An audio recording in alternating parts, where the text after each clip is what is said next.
So how did this all start? Where did 4D come from?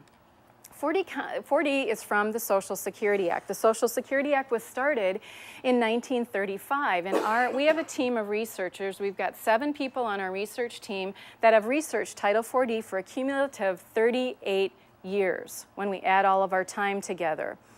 So we've spent the time trying to understand this to figure out what has happened. Well, the Social Security Act was started for the purpose of providing a social safety net for low-income people. It was to take care of those that were dependent members of the population, and dependent meant dependent on the government because they could not take care of themselves due to poverty. So it was a way, the Social Security Act is a way of protecting those people, as we have learned, on a temporary basis for a period of time in their life when they can't do it themselves. The way the federal government decided to eliminate the major causes of dependency was to start out with the following sections of the Social Security Act. One was the old age security, which we most all think about when we think of Social Security Act. Second, they started unemployment right away. They started the security for children right away, and they started a public health segment and a couple more as well. But the whole idea was to provide marginal, temporary, but regular income for individuals in need. So when I talk about Title 4D being part of the Social Security Act, we're not talking about affecting the old age retirement program at all. It's 2 separate programs. Right now there's 21 titles in the Social Security Act, and what we're talking about is Title 4 of the Social Security Act. That is Title 4, which is the rubric for that is needy families and child welfare. I can tell you exactly what that says, but that's the focus for Title 4. So Title 4D is a segment of Title 4 of the Social Security Act. Title 4D is child support collections and enforcement, to give you kind of a picture of how this all fits in. So what are the limitations of the Title 4D welfare service program? Well, as our researchers went back and studied this, not only back to 1935, but we've been back to 1912 to try to understand the whole evolution of these programs. Title 4 was created by the federal government, and it was for a limited class of people, for needy and dependent people, to ensure their basic needs. And then we've got lots of references on how the whole Title IV is limited to those in need and those who are dependent on the government. Sometimes that word dependent gets confused when we talk about dependent children, because people think of dependent children as anybody 18 and under. But that's not true for Title IV of the Social Security Act. We're talking about dependent children, dependent who have no parents to provide for them, no relative to provide for them. So here you can see the legislative history here where it's limited to need and dependence. Here's another reference from legislative history of the Social Security Act, talking again about needy, dependent children. That was the appropriation for Title IV.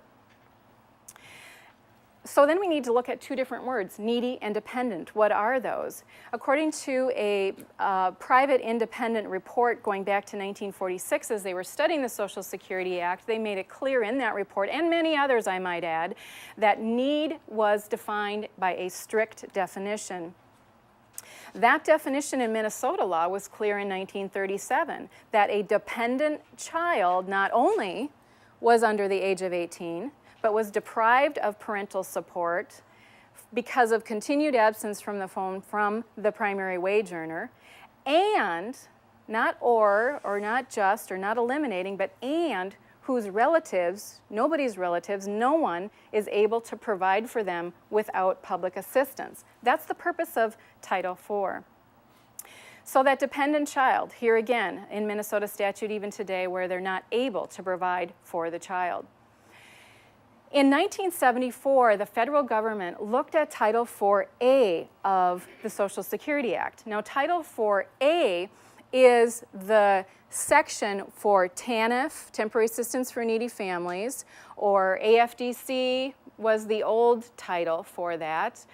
And in Minnesota, that's where the MFIP would come from, where all of the laws and all of the funding for MFIP come from Title 4A.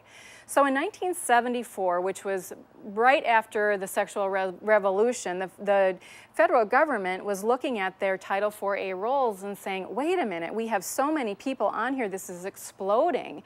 We're giving so much assistance to so many, this is unsustainable. So the federal government decided to do a study on Title IV-A to say, you know, who are these people? Who's getting these services?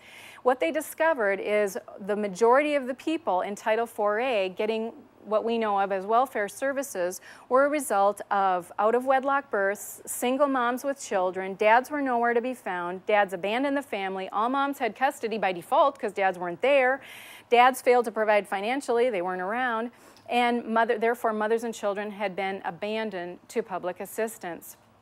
What they found out later is the only way the moms could get public assistance was if the dad wasn't there. So a lot of the dads, when they used to knock on the doors and say, hey, we're just checking up on you, the dads were actually up in the attic or hiding in the closet, so they weren't really even absent. So a lot of these assumptions that they've made to build the program on must also be questioned.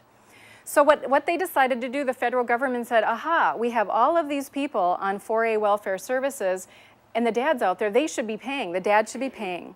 So they started the Title IV-D system in 1974 based on the following assumptions: that women cannot get work outside of the home, that women are expected to stay home with kids, that women are unable to self-sustain without assistance of the government or a man, that the men are always the primary wage earner, that dads do not participate, and all married dads are deadbeats.